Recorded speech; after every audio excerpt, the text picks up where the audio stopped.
السلام علیکم ورحمۃ اللہ وبرکاتہ۔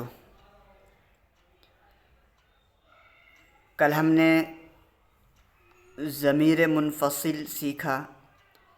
ضمیر منفصل کسے کہتے ہیں؟ ضمیر منفصل وہ ضمیر ہے جو تنہا استعمال ہو۔ اور ضمیر منفصل کیا ہے، کتنے ہیں، وہ بھی ہم نے دیکھا کہ ضمیر منفصل 14 ہیں۔ ہوا ہما ہم، ہی ہما ہن، انت انتما انتم، انتی انتما انتن، انا نحن۔ آج ہم ضمیر متصل سیکھنے والے ہیں۔ ضمیر متصل کسے کہتے ہیں؟ ضمیر متصل وہ ضمیر ہے جو اسم یا فعل کے ساتھ مل کر استعمال ہو۔ اس میں یہاں یہ اضافہ بھی کر سکتے ہیں، اسم یا فعل یا حرف کے ساتھ مل کر استعمال ہو، اسے ضمیر متصل کہتے ہیں۔ یعنی اسے ہم الگ استعمال نہیں کر سکتے ہیں۔ جس طریقے سے ہوا کا استعمال الگ ہو رہا ہے، تنہا ہے، اسی طریقے سے ضمیر متصل کا استعمال الگ نہیں کر سکتے، بلکہ کسی اسم کے ساتھ مل کر اس کا استعمال ہوگا، یا فعل کے ساتھ مل کر استعمال ہوگا، یا حرف کے ساتھ مل کر استعمال ہوگا۔ اسم کے ساتھ مل کر استعمال ہونے کی مثال جیسے اسمہ، اسمہما، اسمہم، اسمہا، اسمہما، اسمہن، یا قلمہ، کتابہ، کتابہا، کتابک، کتابکی، قلمک، قلمکی، قلمہا، قلمہ، قلمہما، قلمہن۔ فعل کے ساتھ استعمال ہونے کی مثال ضربک، ضربکی، ضربہ، ضربہا، ضربہما، ضربہن، ضربنی، ضربنا۔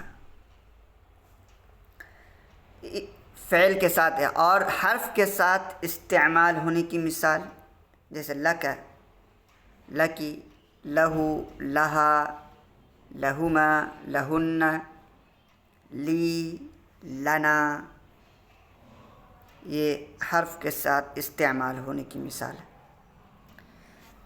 تو جس طریقے سے ضمیر منفصل 14 تھی، اسی طریقے سے ضمیر متصل بھی 14 ہے۔ مذکر غائب کی 3، ان میں سے ایک واحد، دوسرا تثنیہ، تیسرا جمع۔ مؤنث غائب کی 3، ایک واحد، دوسرا تثنیہ، تیسرا جمع۔ مذکر حاضر کی 3، ایک واحد، دوسرا تثنیہ، تیسرا جمع۔ مؤنث حاضر کی 3، ایک واحد، دوسرا تثنیہ، تیسرا جمع۔ واحد متکلم کی 1، جمع متکلم کی 1، کل 14۔ اب ضمیر متصل پڑھتے ہیں، تھوڑا دیکھتے ہیں۔ جیسے ضمیر متصل ہو، ہما، ہم، ہا، ہما، ہن، کا، کما، کم، کی، کما، کن، یا، نا۔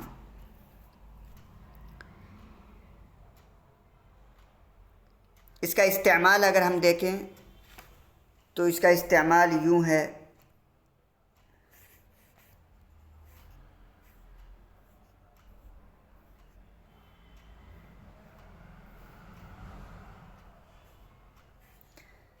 اسمہ، اسمہما، اسمہ اس کا نام، اسمہما ان دونوں کا نام، اسمہم ان سب کا نام، اسمہا اس کا نام، اس کا نام۔ یعنی اگر یہ ضمیر مؤنث کی طرف لوٹ رہی ہو تو اس وقت ہا ضمیر کا استعمال ہوگا۔ اسمہا اس کا نام، اسمہما ان دونوں کا نام، اسمہن ان سب کا نام، اسمک تمہارا نام، اسمکما تم دونوں کا نام، اسمکم تم سب کا نام، اسمکی تمہارا نام، اسمکما تم دونوں کا نام، اسمکن تم سب کا نام، اسمی میرا نام، اسمنا ہمارا نام۔ جیسا کہ ہم نے اس سے پہلے کہا تھا کہ جملے کے 2 جزو ہوتے ہیں، ایک جز کو پہلے جز کو مبتدا کہتے ہیں، دوسرے جز کو خبر کہتے ہیں۔ تو اسمہ،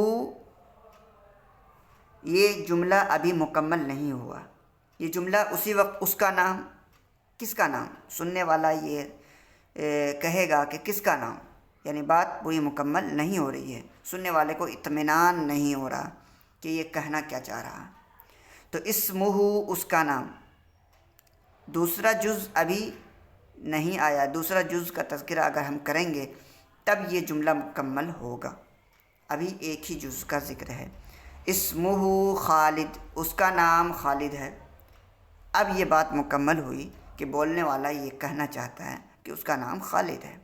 اسمہ، یہ پہلا جزو ہے، اسے مبتدا کہتے ہیں۔ خالد دوسرا جزو ہے، اسے خبر کہتے ہیں۔ اسمہ خالد، اس کا نام خالد ہے۔ اب یہ جملہ مکمل ہوا۔ تو جملے کے دو جزو ہوتے ہیں، ایک جز مبتدا، دوسرا جز خبر۔ یہاں پر پہلا جز کا تذکرہ ہے، دوسرا جز آپ ذکر کر سکتے ہیں کسی کا نام، کسی کا بھی نام آپ دوسرے جز کی جگہ رکھ سکتے ہیں۔ اسمہ خالد، اسمہما خالد بکر، اسمہم خالد بکر عمر، ان سب کا نام خالد بکر عمر ہے۔ اسمہا زینب، اس کا نام زینب ہے۔ اسمہما زینب رقیہ، ان دونوں کا نام زینب اور رقیہ ہے۔ اسمہن فاطمہ ورقیہ وراشدہ، ان سب کا نام زینب، رقیہ اور راشدہ ہے۔ اسمک خالد، تمہارا نام خالد ہے۔ اسمکما خالد و بکر، تم دونوں کا نام خالد اور بکر ہے۔